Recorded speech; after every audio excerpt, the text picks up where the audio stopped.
Here to score it for us is the master of disaster public relations specialist, Mike Paul. Mike Paul, known as the reputation doctor. Well, there's a court of law and there's a court of public opinion. Mike Paul is a crisis PR and reputation management expert. Is all about reputation. Got some tips on rebuilding those reputations. You first have to be transparent and then be accountable for your actions. He's got to get on the truth train right now. There's no ifs or buts in a true apology. You must speak directly to the issues that you've been involved with. You're going to have an across-the-board solution that is more than words, and you got to have actions.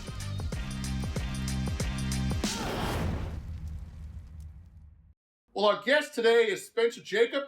He is the editor of Heard on the Street column at the Wall Street Journal. He is also the author of a great new book called The Revolution That Wasn't, GameStop, Reddit, and the Fleecing of Small Investors. Welcome, Spencer. Thanks for having me. Well, thank you for being here. Why don't we start with just a quick summation in your own words of what the premises of the book, or a conclusion overall, a summation of what is the important parts of this book that people need to buy it today? Well, in one part, the book tells an amazing story. It's a stranger than fiction story, which started probably back in 2019.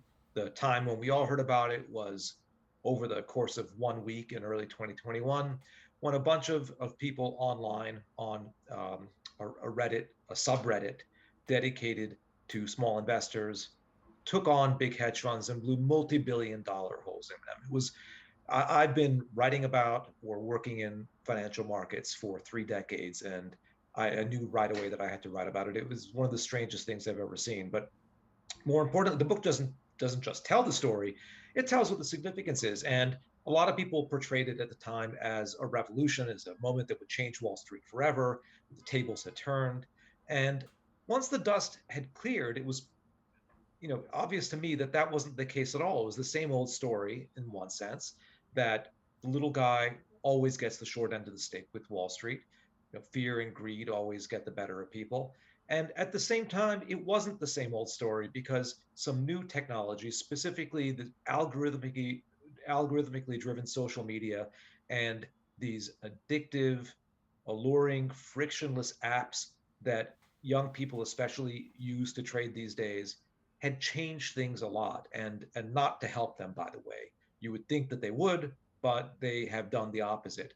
And that gives a unique flavor, a unique twist to this. And so I explain how those work. And they work in some, not always intentionally to their detriment, but definitely to the detriment of small investors. If we had to summarize your book, Spencer, in just a few sentences, what is it in layman's terms that happened with these young investors who utilize Robinhood, which is an app that has everything that a Wall Street trader has right in their hand, and what happened temporarily to the market based on their actions?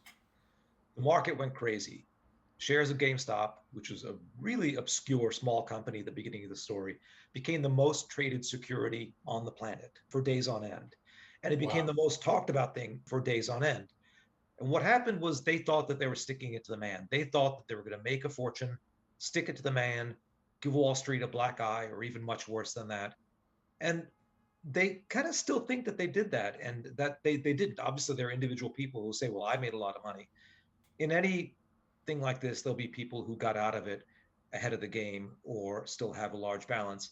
But as a group, they poured tens of billions of dollars of their not very large savings into the pockets of Wall Street and into the pockets of corporate executives, by the way, who just happened to be at the right place at the right time, some of whom were pretty cynical. So it wasn't a revolution in either sense. It was not a revolution. So what happened short term that people thought turned out to be something very different in the long term? Well, what happened was that Wall Street, or let's say hedge funds, left them an opening. And the story really begins in 2019. You had Robinhood, which got its start in 2015. That's when the app was set up. It got its start a couple of years earlier than that. And a couple of guys who were very, very clever guys who made a beautiful app, won Apple's App of the Year that year. And really that's like the kind of anything that you use, anything you hold in your hand that's a smartphone app, you want to make it as easy, as intuitive, as frictionless as possible. And I Right. look at Robinhood, it's more like it's an app with a brokerage attached, not a brokerage that has an app. And that's the difference, is that they started out with the app, and they started out with the idea of making trading free. They weren't the first people to do it, but they figured that that would have a lot of allure. And over a period of about 5 years, one out of every two brokerage accounts opened in the US was opened with them. And finally, in late 2019, all the big boys threw in the towel, Schwab and Fidelity, and they all cut their commissions to zero also, because they said we can't compete with these guys. And they thought it would be terrible for their business. And the exact opposite happened. And what they didn't understand was a sort of new thinking in economics, which is, if you take the price of something that's enjoyable, and even if it just costs a little bit, and you take that little bit and you cut it to zero, then people are going to use a lot of it. It's like, music streaming and stuff like that. Isn't that just an example also of the difference in thinking between generations and age? Because economically, these are smart people that understand finance. They should have been able to see that. Are they just uncomfortable with a paradigm shift? What's going on there?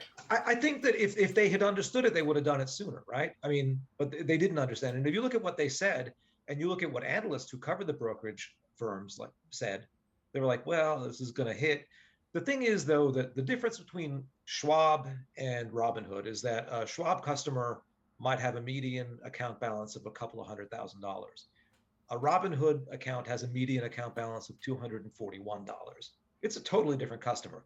Somebody who has 100,000 or a million, you can sell them all kinds of services. They're good to have around. Even if you give them trading for free, Right. you can afford to give it away, even if it's costing you money, because they're going to do all kinds of other stuff.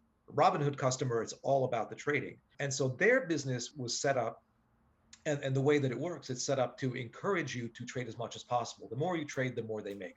You think like, well, this is the old joke about like the person who sells things below wholesale. How does he make money? He sells a lot of them. That's right. in Robinhood's case, they're not really giving it to you for free, because they're selling your trades to market makers that pay them to execute them. It's it's not really insidious, but that it's become very controversial. It's something that no one spoke about before this whole episode, and now everyone in Washington is talking about this practice called payment for order flow. But that's what makes Robinhood's business possible. And so when they did this, there started to be an explosion in trading. This is late 2019. Then what happened? Then we had a pandemic. Then we had millions of not just young people, but especially young people having nothing to do. The youth unemployment rate, the unemployment rate for people between the ages of 18 and 35 was double the unemployment rate for people who are my age, a more seasoned age, and a lot of their jobs were things that you do in person. So that's understandable. So a lot of them, they moved back. If they weren't already living with mom and dad, they moved back to mom and dad. The money they were spending going out on Friday night, all of a sudden they couldn't spend. They got stimulus checks. Some of them got extended unemployment benefits. So they had a bit of cash. Another thing that had happened is that in 2018, sports gambling was legalized in many states because it was a court decision. And you had an explosion mainly in young men who were doing daily fantasy sports and then betting on sports. And it became, you can't turn on a sporting event today without half at least of the commercials being for sports gambling. And so that got people, kind of in this speculative mindset. But all of a sudden, what happened when the pandemic broke out is that sports went away. You had Korean baseball. That was like all you had on TV, right? I kind of was getting into it for a few weeks there, Korean baseball. Good point. And March Madness went away. And so you had these people who kind of had gotten bitten by the speculative bug, had extra money, were at home, and you had an explosion in retail trading and young people getting to the stock market. And now they were getting in at what was the most volatile time really ever in the stock market, because you had the biggest descent in history from an all-time high into a bear market in the stock market when the pandemic hit.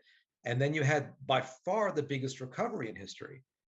And especially things like cruise lines and airlines and rental car firms, all kinds of things that the smart people were shying away from. They're like, I'm not going to buy a cruise line. Who knows how long this pandemic is going to last? Nobody's going to go on a cruise if it's, if it's like a deadly to go on a cruise. And these Right. young people were right in the short term. And the older people like Warren Buffett were wrong in the short term. I mean, they were, cautious.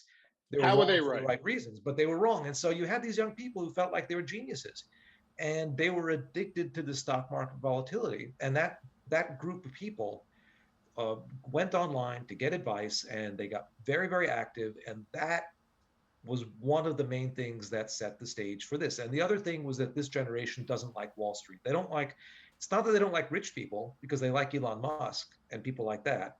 They like Silicon Valley rich people, but they don't like Wall Street because their formative experiences were, having to, trouble paying back student loans, seeing their parents maybe lose their home or struggle during the financial crisis. Yeah, And so that's they had a very negative view of Wall Street, and but they were on Wall Street. They were enriching Wall Street during this whole time. Wall Street loved it. Investment banks were making a lot of money. Firms like Citadel Securities that process a lot of these trades were making money hand over fist. It was a great time. Robinhood loved it. And so they didn't like Wall Street, but they were making Wall Street rich. And then a few other things happened to trigger this crazy episode in early 2021. what is the crisis in layman's terms that happened to the GameStop shares temporarily? And then why is it that what these young traders believed they didn't hold true in the end? GameStop was like Blockbuster Video was 3 years before it went out of business. Like, it was because games were being digitized, and buying and selling games, physical cartridges of games, was their most lucrative business. They had not made money in years. They kept coming up with new plans. They kept having new CEOs. Things were not going well at all for GameStop. And so these short sellers, they had bet against companies like Tesla, Nvidia, Nikola, the hydrogen garbage truck startup.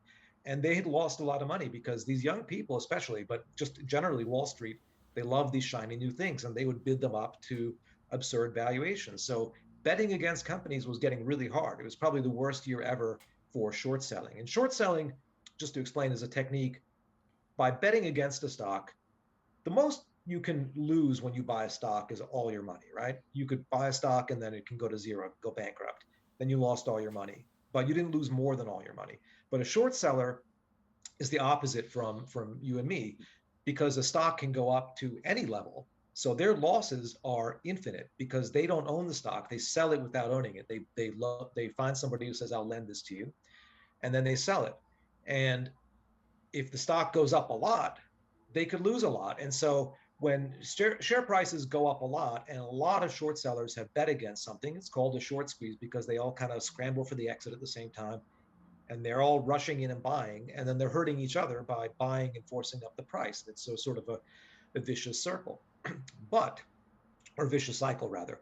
But in this case, they had chosen certain stocks like GameStop and a few others that were just so out of favor, so dowdy, like BlackBerry, that used to be the smartphone king, and AMC, which was expected to go bankrupt, the movie theater chain, and Bed Bath & Beyond, that was being put out of business by Amazon. And they had bet against those. And people on these bulletin boards said, why don't, so much of these shares are sold short. Why don't we target these hedge funds? And they found their names, and they knew who they were. They knew what stocks were most vulnerable.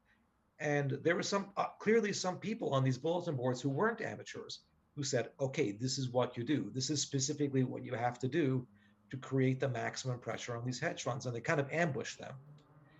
And by ambushing them, they forced the price up. And by forcing the price up, these guys had to rush for the exits. And then more people on these bulletin boards piled in and bought more and more and more. And these guys had no exit. If you borrowed a stock, you have to buy it back. And if the price is surging, you still have to buy it back. And you're in this one fund, Melvin Capital, lost $6 billion in a few days. $6 billion.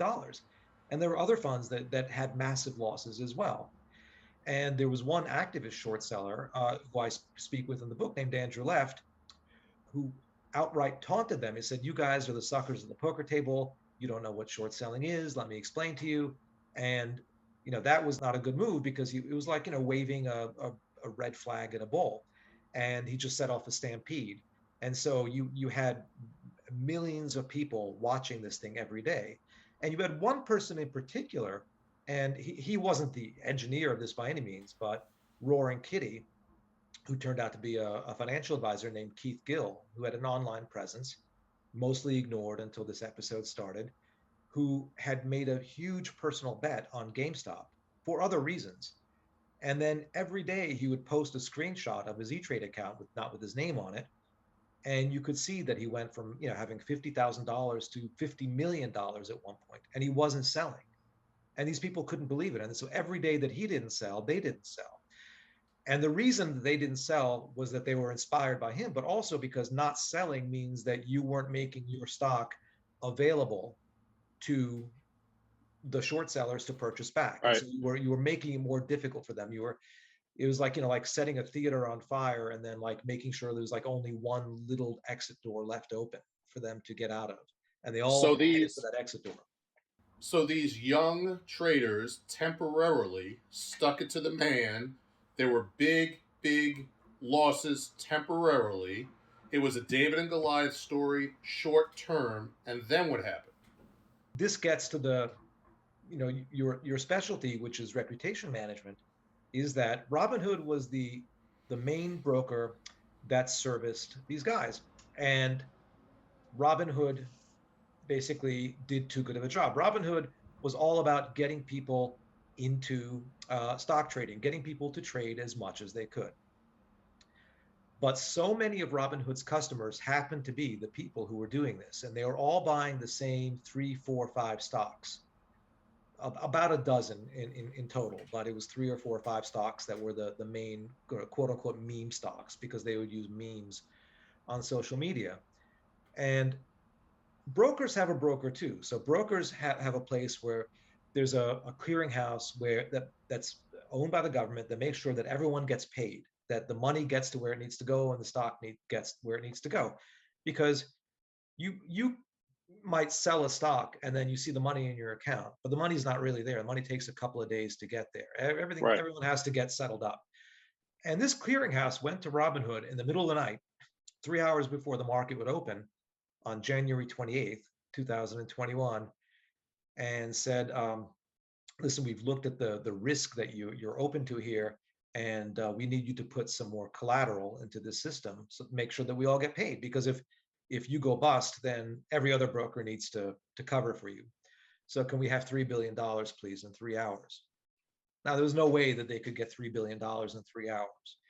They had never raised $1 billion in their entire history as a company. And they drew down all their credit lines, but their credit lines were not that big. Banks were not going to lend them $3 billion in 3 hours, especially. They went out and raised $1 billion later that day because their business was going like gangbusters, right? Their business was good. It's just that they're about to run out of cash.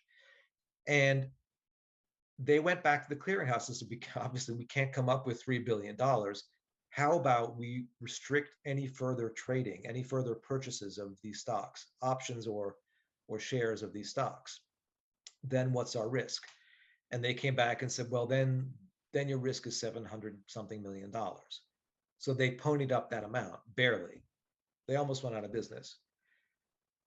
And they made their customers furious by saying, you can sell, but you can't buy.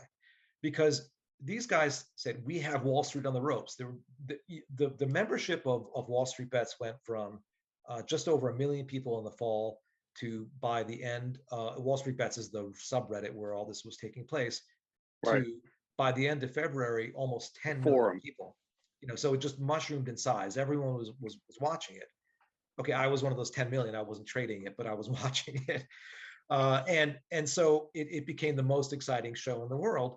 And a lot of them were in this stock. Many hundreds of thousands of people were in this specific stock. And a few million were playing this one way or the other. And all of a sudden, they couldn't buy the stock. So it looked like they had saved the hedge funds, because if these guys can't buy the stock, then the hedge funds can kind of, escape with their hides intact. So it looked like this firm named for Robinhood, which is supposed to steal from the rich and give to the poor, had messed around with them and had done them a bad deal. And that's not what happened, but they didn't do a very good job of explaining it. And I think that they were really between a rock and a hard place. Obviously, the benefit of hindsight, they could have done a much better job of explaining what they did, what they had to do to their clients. They still would have been angry. What is it that they should have said to these Robinhood app users for them in layman's terms in a couple of sentences understand what should have happened? They should have said, we can't continue business, that this has gone too far. We're with you, we support you. They never said this is not a move, but they should have seen that it would be seen as a bailout to hedge funds. I think people still would have been angry with them, but they should have explained exactly why they had to do it. The problem is that when you're a financial institution and you don't have cash and you're in danger of running out of cash in a few hours, you don't say, by the way, we're almost out of cash. So that's the quandary that they face, is they couldn't really incite a panic about their own company and have people not lend them money and not give them money. But at the same time, their customers felt betrayed, and there was an explosion of criticism, and you had every late night talk show host basically riffing on it. This is 3 weeks after the Capitol riot, and you had Ted Cruz, and you had AOC, and you had Don Trump Jr., and you had Josh Hawley, and you had people across the entire political spectrum agreeing on one thing, which is that Robinhood had screwed its customers over, and congressional hearings were called. And by the time the congressional hearings took place 3 weeks later, I mean, the air had cleared somewhat, but they were still the punching bag. And what did they do wrong? What they did wrong was something different. They created the situations for the speculative frenzy, and then it just went too far. That's what they did wrong. They had to do what they did. Is it possible, ironically with the name Robinhood, with an app that would be attractive to young investors who are not of the old paradigm, who are not of the money of the old paradigm, that the business model itself wasn't prepared for what it could be? This vigilante paradigm didn't have the funds to be able to be who they wanted to be. Is that true? Is that part of the subhead of your book? Is that the fleecing of these small investors? I mean, the fleecing is that they're encouraged to do this speculative gambling behavior. Yeah. And then they fleece them a bit too well. And it's not just them, but I mean, it's a whole food chain of people who make money off of this. Yeah. And they just did too good of a job. It just was a little bit too successful because they didn't see this concentrated level of a bet. They should have. Let me give you another example. And I told someone that I was going to be interviewing you, and we used this analogy the other day when we went to lunch. So we went to an Upper West Side place that is an average lunch for business professionals of $50 to $100 for lunch each person. But on my way, I used to live on the Upper West Side of Manhattan, I saw a Gray's papaya. And I said, man, I haven't had one of those hot dogs in years because I moved to Brooklyn. So on my way, I bought either a $2.50 or $3 hot dog, one, because I just wanted to have that taste in my mouth of nostalgia of what I missed before I went to spend more money on this lunch. He then said to me, well, what if 2,000 people showed up between 12 and 2 o'clock that wanted that $2.50 to $3 hot dog?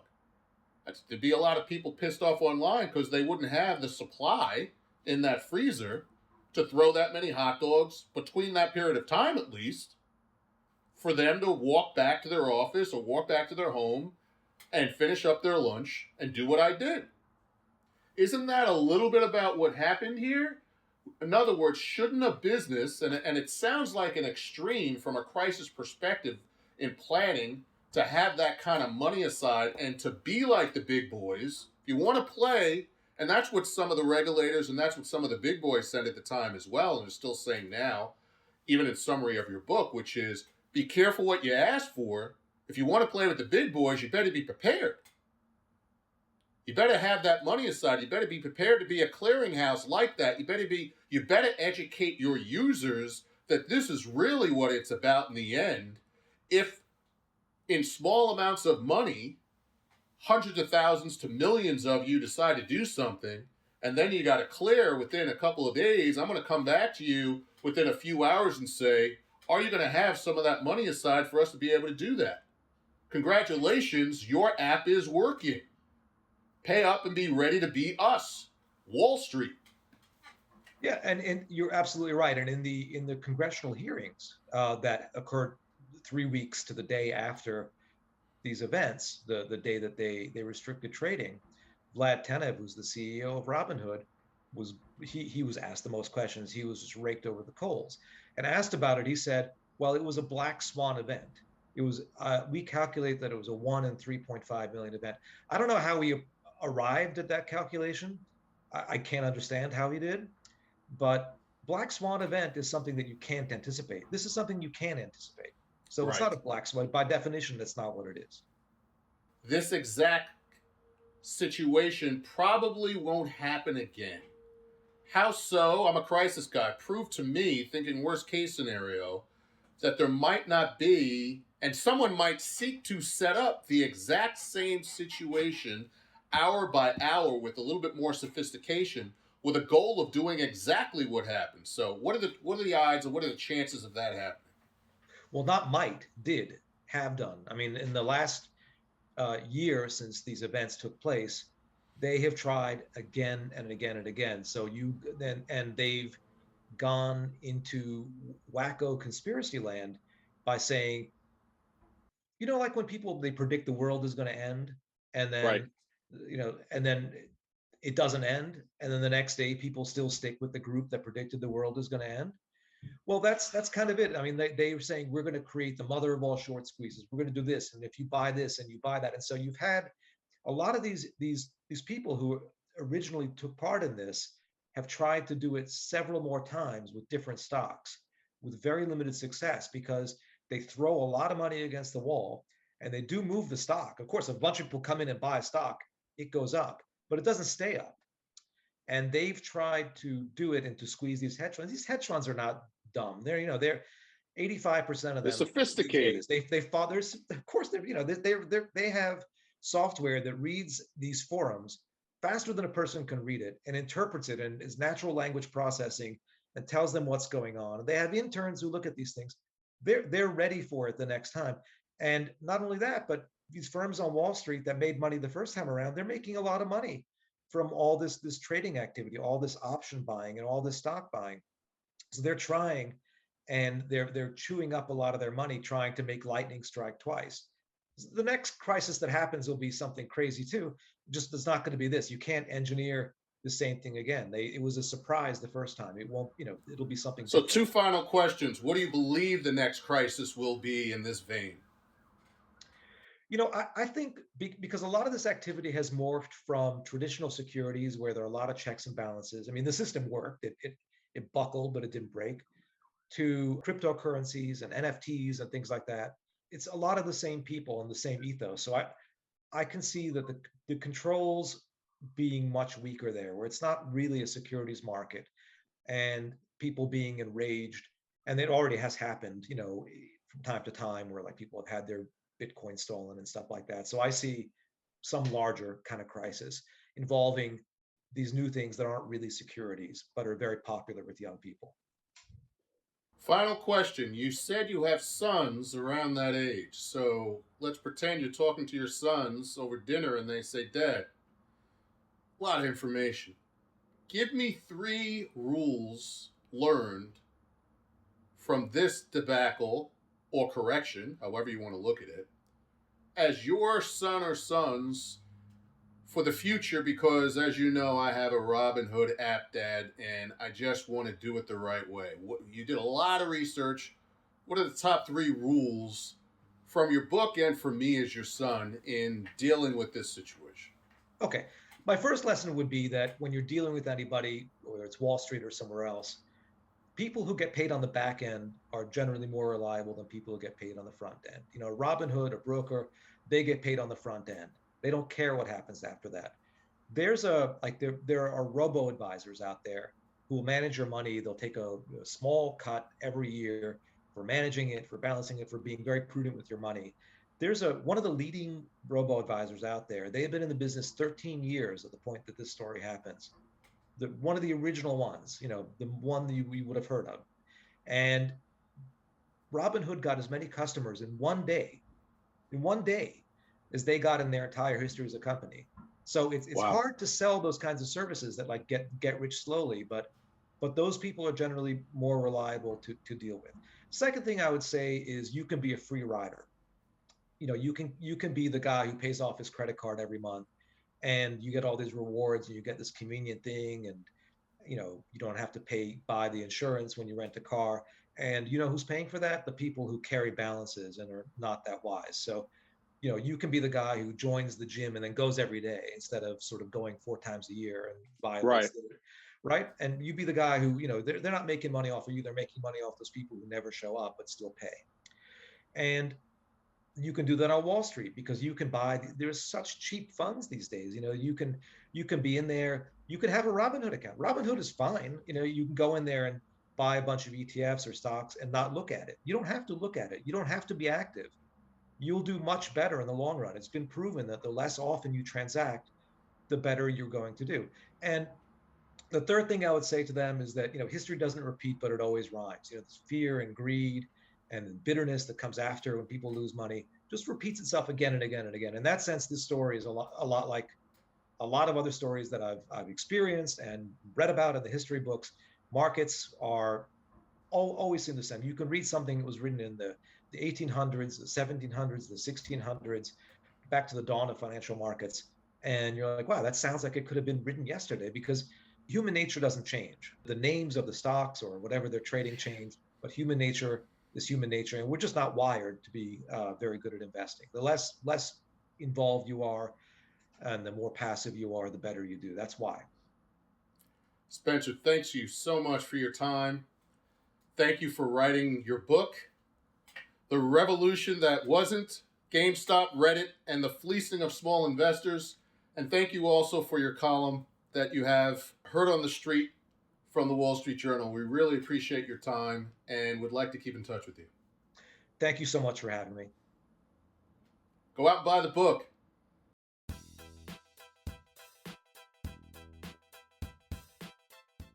And this week's T-shirt of the week is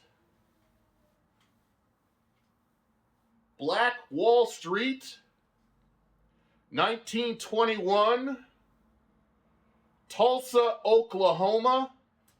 Now listen, if you've never heard of Black Wall Street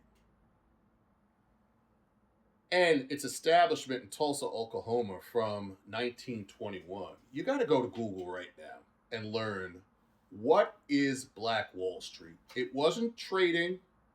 It was black wealth that was in a particular small city and town. That is an example to the world of what society should have been, not only then, but now. Google Black Wall Street. Thanks.